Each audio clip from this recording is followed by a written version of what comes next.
Hey there, guys. Alright, today we are back with some more extra credits, this time continuing on the Great Northern War.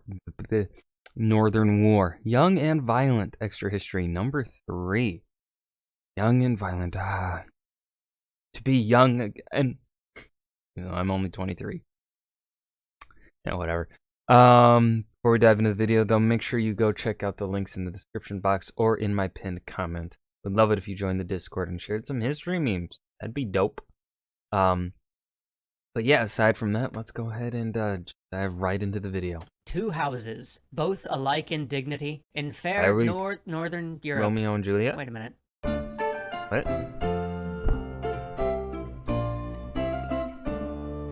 With Poland-Lithuania out of the fight, Charles XII sets his eyes on another foe, the Russian giant Peter the Great.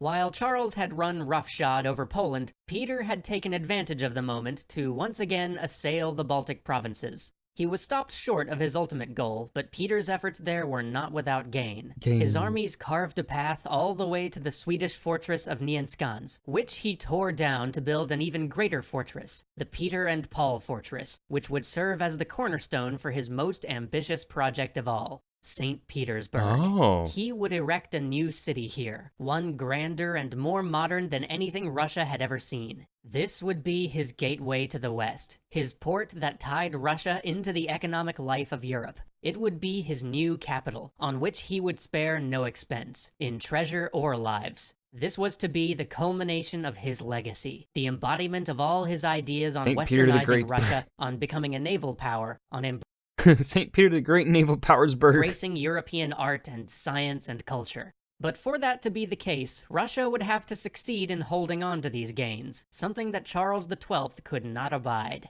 Throughout 1704 and 1705, Swedish forces tried to take Peter's great fortress, but time and again they were repelled. Soon costs started to mount, and men that could ill afford to be lost died for little gain. So Charles revamped his strategy and blockaded St. Petersburg.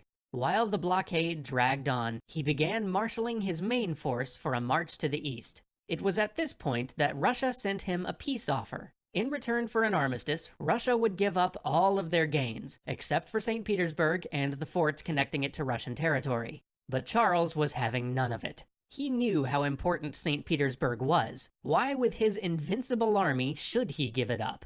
So Charles marched east, braving horrible weather and dangerous crossings to move with his traditional lightning speed. As he pressed forward, Peter fell back and back. Each defensive line Peter's commanders had planned to entrench was taken before their men could even unpack their spades. But even this march could not make up for the time Charles had lost trying to make Poland support his puppet king. In the years that had followed his initial victories over the Russians and the Polish-Lithuanian forces, Russia had not only seized and fortified what would become St. Petersburg, but reinforced it, and kept reinforcing it. Yet, the Swedish army was strong. Their king was able, their officers daring and intelligent. Top members of the military thought that it would be a tough fight, but that they could take St. Petersburg. They drew up plans and submitted them to the king, who swore them to utmost secrecy about the plans they had concocted. And so...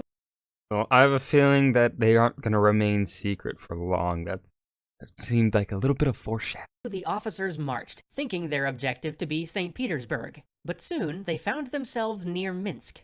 Wait a minute, that wasn't on the way to St. Petersburg. Charles had marched them in a different direction, and there was only one place they could be going from there. Moscow? He was marching them to Moscow.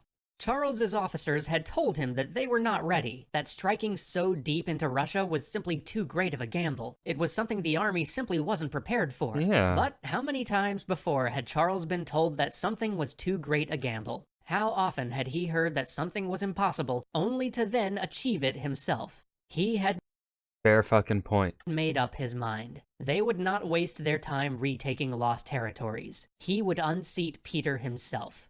The first two rivers they crossed with little opposition, being slowed only by the fact that the retreating Russian forces burnt every bridge along the way. Tartar horsemen also harassed them continually, but this seemed a minor nuisance. They were making good time through bad country. But then, at the Wabis River, they found a large enemy force barring their passage. The position held by the Russians was daunting. The Swedes would have to traverse marshy ground to get to them, and beyond that was a forest which might hide yet more troops. But Charles saw a way. The enemy line had a gap in it along a swampy area that the Russians clearly thought was impassable. Charles personally led his army across This motherfucker! God damn, Charles! 1,500 yards of killing ground to reach this swampy area. At one point, Now this guy has to be on fucking drugs or something. There's no sane person does what this fucker does. his men were shoulder deep in water.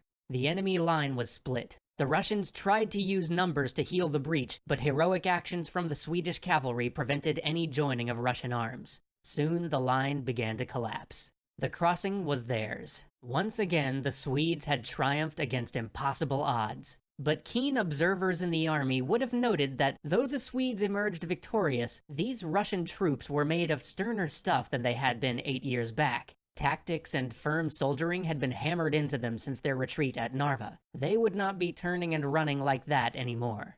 This victory left Charles's army exhausted. It would take a month of rest before he could really move them again. Damn. And during this month, Peter was not idle. Peter stripped the land bare. He laid waste to any stretch of ground that the Swedes would have to cross, and even though it was his own country, and the suffering caused to his own people was immense, Peter made no half measure of it. Every grain of wheat was carted off. Every pasture where a horse might graze was turned to ash. God There would be nothing but damn. wasteland for the Swedes to traverse. Thus began a time of suffering for the Swedish forces. When they resumed their march, food was And the same plan works for the Russians every single time. Napoleon would fall for the same trick. scarce, and with scarce food came disease. This victorious army began to march as defeated men, with hollow eyes and weary steps. Charles continued to rally them, but he had no real answer to this predicament. He had been counting on living off the countryside as they marched. Their supply lines were stretched beyond their limit. Many asked him to turn home, but he believed in Swedish arms. He believed that if he could just force Peter into one decisive battle, they might yet win this war. But Peter demurred. He would not give Charles the battle he wanted. And so the Swedes marched across fields of ash, seeing always in the distance villages alight, candles in remembrance to Peter's uncompromising policy of starvation. In frustration, Charles turned to his officers and asked their advice. They recommended that the army fall back to the Dnieper and meet up with a relief force laden with supplies. But this would be tantamount to giving up the campaign, so Charles asked for other options. Reluctantly, it was suggested that the Ukraine had not been as thoroughly plundered. It might be possible to gather supplies there and enlist the aid of friendly Cossacks. But such a move would cut the army off from any real ability to communicate with Swedish territory, or get resupply from the Empire. Still, Charles saw it as a possible path to victory where retreat offered none. His officers pleaded with him to at least wait for the relief force and their provisions. But Charles, fearing that further delays would only give Peter more time, turned the army toward Ukraine immediately. They would now retrace their steps until they could turn south, walking back across the same blasted waste from which they had just come. Oh, that's But demoralizing. as summer gave way to autumn and autumn to winter, a chill set in. Then a deep cold. Then Well, I mean, they're Swedish. They should be able to handle the cold just like the Russians, right? a freezing, bone-gnawing frost. And not just any frost. This was what is known today as the Great Frost. The coldest winter Europe has experienced in 500 years. Rivers froze from the Thames all the way down to the lagoons of Venice. And this frost served Peter well. By the time the winter of 1708 and 1709 came to an end, Charles had only 20,000 remaining men able to fight, less than half the number he'd begun this campaign with. Half of his undefeated army lost. But there's still hope yet. Join us next time to find out what happens to his reinforcements, to the Cossacks Charles hopes yet to enlist, and most of all, to the great army of Charles himself, as he and Peter finally square off at the Battle of Poltava. That was the Great Northern War, Young and Violent, Extra History number 3. It was an okay episode, but it felt like nothing really... Like, what they usually do is they kind of have like a I guess in terms of story writing, they kind of have an arc happen in each episode where, like, there's something going to happen by the end, and nothing really happened in this episode. Like, it kind of felt like a in-between episode of, like, setting up the next. This is just pure setup.